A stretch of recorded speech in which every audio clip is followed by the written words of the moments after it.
तो hello guys, welcome back to my channel. तो guys, आज की इस वीडियो में हम बात करेंगे बैंक के बारे में। तो अगर आपने एचडीएफसी बैंक में अपना नया सेविंग्स अकाउंट ओपन करा है और अगर आपको उसकी अपनी मोबाइल पे नेट बैंकिंग की ऐप यूज़ करनी है, तो आप उस बैंक ऐप में कैसे लॉगिन कर सकते हैं, कैसे बैंक आपको यूज़ कर सकते हैं, उस बारे में मैं आपको बताऊँगी। तो चलिए बिना टाइम वेस्ट करे अब हम वीडियो की शुरुआत करते हैं।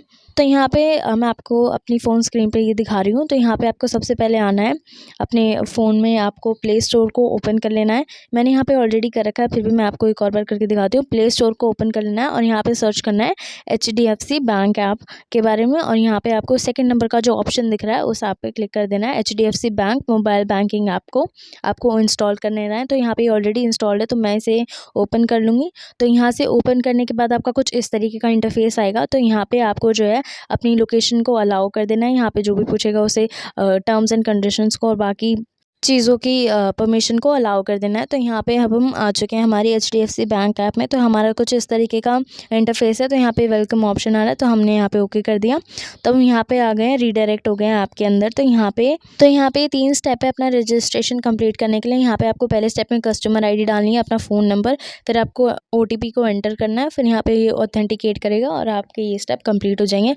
अगर आपको आपके कस्टमर आईडी नहीं पता है तो फिर ये आपके सेविंग्स अकाउंट के पासबुक पे लिखी होगी। अगर आपको वहाँ से नहीं मिल रही तो फिर आप ये अपने गूगल पे जाके सर्च करें नेट बैंकिंग और net banking HDFC net banking को सर्च करें और यहाँ पे फर्स्ट वाले लिंक को क्लिक कर दें। और यहाँ पे लिंक को क्लिक करने के बाद यहाँ पे आप अपनी फॉरगॉट कस्टमर आईडी पे क्लिक करें और इस पर क्लिक करने के बाद ये आपको रीडायरेक्ट कर देगा। यहाँ पे सिर्फ आपको 3 स्टेप को फॉलो करना है और आपको आपकी कस्टमर आईडी जो है पता चल जाएगी। तो स्टेप 1 में आपको अपना रजिस्टर्ड मोबाइल नंबर डालना है और सेकंड स्टेप में आपको यहाँ पे डेट ऑफ बर्थ डालनी है और ये लास्ट स्टेप में यहाँ पे आपको अपना पैन कार्ड नंबर डालना है और फोर्थ स्टेप पे ही आपको जो कैप्चा है इसे फिल करना है और इसके बाद यहाँ पे कंटिन्यू कर देना है।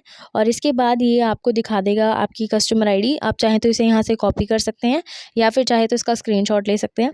और यहाँ से स्क्रीनशॉट या इसे कॉपी करने के बाद अब हम वापस रीडायरेक्ट हो जाते हैं अपनी हम चलते हैं हमारी बैंकिंग ऐप की तरफ। तो यहाँ पे जैसा आप देख सकते हैं यहाँ पे मैंने कॉपी कर लिया। मैं इसे कॉपी करके अपनी यहाँ वापस बैंकिंग ऐप में आके कस्टमर आईडी को मैंने यहाँ पे पेस्ट कर दिया। आप चाहे तो स्क्रीनशॉट लेके भी यहाँ पे लिख सकते हैं।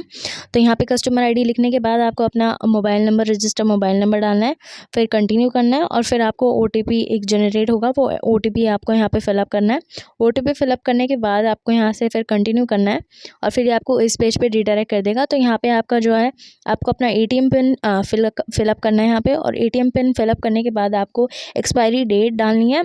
तो यहाँ पे बस आपको अपना पिन डालना है, फिर यहाँ पे एक्सपायरी डेट या फिर एक्सपायरी डेट में आपको एक्सपायरी मंथ यहाँ पे डालना है और फिर सिलेक्ट करना है उसे और फिर यहाँ पे फिर आपको एक्सपायरी ईयर सेलेक्ट करना है और फिर कंटिन्यू कर देना है। तो यहाँ पे कंटिन्यू करने के बाद इसे कुछ इस तरीके का आपके पास मैसेज आ जाएगा, टेक्स्ट मैसेज कि कांग्रेचुलेशंस आपका रजिस्ट्रेशन कंप्लीट हो चुका है। तो अब यहाँ से रजिस्ट्रेशन करने के बाद अब आपको ये जो ऑप्शन है इसे सेट अ 4 डिजिट लॉगिन पासवर्ड, तो ये आपको अनेबल कर लेना है इस ऑप्शन को। इसे अनेबल करने के बाद आपको यहाँ पे ऑप्शन मिलेगा कि आप चाहे तो यहाँ पे 4 डिजिट का पिन भी सेट कर सकते हैं या फिर आप यहाँ पे अपना फिंगरप्रिंट भी यूज़ कर सकते हैं। ये फिंगरप्रिंट और ये जो पिन है ये जो आप जनरेट करेंगे यहाँ पे बनाएंगे जिसे, ये जो होगा ये सिर्फ आपको ओपन करने के लिए होगा, आपके एटीएम का पासवर्ड नहीं बनेगा।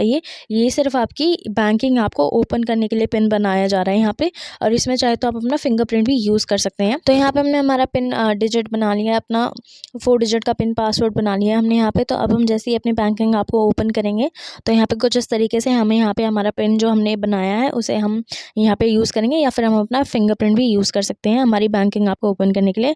तो बस ये कुछ टर्म्स एंड कंडीशंस हैं, इन्हें हमें अलाउ कर देना है, एक्सेप्ट कर लेना है यहाँ पे और कंटिन्यू कर लेना है। तो चलिए अब हम आगे बढ़ते हैं ऐसे टर्म्स एंड कंडीशंस को कंटिन्यू करने के बाद। तो अब जो हमने कंटिन्यू करा है, एक्सेप्ट एंड कंटिन्यू करने के बाद अब यहाँ पे हमारी बैंकिंग ऐप ओपन हो चुकी है। तो यहाँ पे बस हमें कुछ चीज़ों को ओके कर देना और यहाँ पे ओके करने के बाद हमारी बैंकिंग ऐप ओपन हो चुकी है।